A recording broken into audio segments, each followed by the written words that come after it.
बिस्मिल्लाहिर्रहमानिर्रहीम। थोड़ी सी गुफ्तगू फरमा लेते हैं वाटरफॉल मॉडल के ऊपर। तो जैसा कि हमने गुफ्तगू फरमाई कि वाटरफॉल मॉडल के अंदर जो है एक लीनियर या सीक्वेंशियल पैटर्न होता है। आप रिक्वायरमेंट डेफिनेशन से system analysis and software design की तरफ आते हैं, then implementation and unit testing की तरफ जाते हैं, then integration and testing and then operation and maintenance. Normally हम वाटरफॉल मॉडल के अंदर जब हमने एक स्टेप अप्लाई कर दिया, रिक्वायरमेंट्स पूरी कर ली हमने, उसके बाद जो है हम सिस्टम एनालिसिस पर मूव कर जाते हैं, then we can not go back. इसी तरीके से जब आप इम्प्लीमेंटेशन फेज़ में आ गए, आप you can not go back to analysis और रिक्वायरमेंट्स डेफिनेशन। लेकिन कुछ इन्हांसमेंट्स हैं जो वाटरफॉल मॉडल के अंदर हुई हैं, लिटरेचर में प्रपोज की गई हैं, जहाँ पर आप जो है यू कैन गो बैक। लेकिन इन जेनरिक वाटरफॉल मॉडल, जो क्लासिक वाटरफॉल मॉडल है, उसके अंदर you can not move back. एक स्टेज का आपने कंप्लीट कर ली तो आप जो है उसके बाद अगली स्टेज पे मूव करते हैं, आप you can not go back.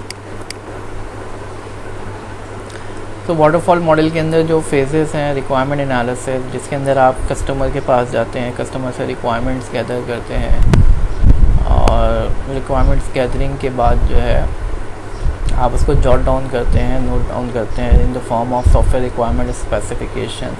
Then system and software design की तरफ जाते हैं आप, जिसके अंदर जो है आप डॉक्यूमेंट्स बनाते हैं लाइक UML डायग्राम्स और मुख्तलिफ़ किस्म के आर्टिफैक्ट्स हैं। आप जो है सिस्टम का आर्किटेक्चर डिज़ाइन करते हैं।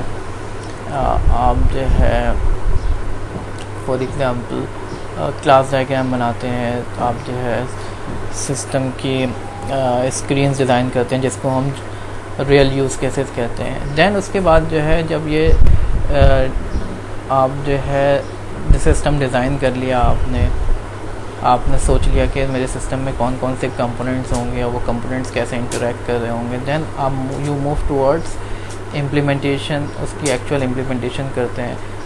साथ साथ आप उसकी यूनिट टेस्टिंग भी करते हैं। जितने भी कंपोनेंट्स हैं जब आप बनाते हैं, फॉर एग्जांपल आपने एक फंक्शन बनाया, आप एज अ डेवलपर उसको टेस्ट करेंगे, जिसको यूनिट टेस्ट कहते हैं, उसके तमाम एस्पेक्ट्स को देखेंगे। इंटीग्रेशन एंड सिस्टम टेस्टिंग है, फिर तमाम यूनिट्स को अलग अलग टेस्ट करने के बाद ओवरऑल टेस्टिंग की जाएगी, सिस्टम टेस्टिंग है। एंड देन सॉफ्टवेयर शिप हो जाएगा कस्टमर को, जिसके बाद जो है आप ऑपरेशन में आ गया वो। उसके बाद जो अगर कोई बग आता है, कोई डिफेक्ट आता है सॉफ्टवेयर के अंदर, तो आप जो है उसकी मेंटेनेंस करते हैं।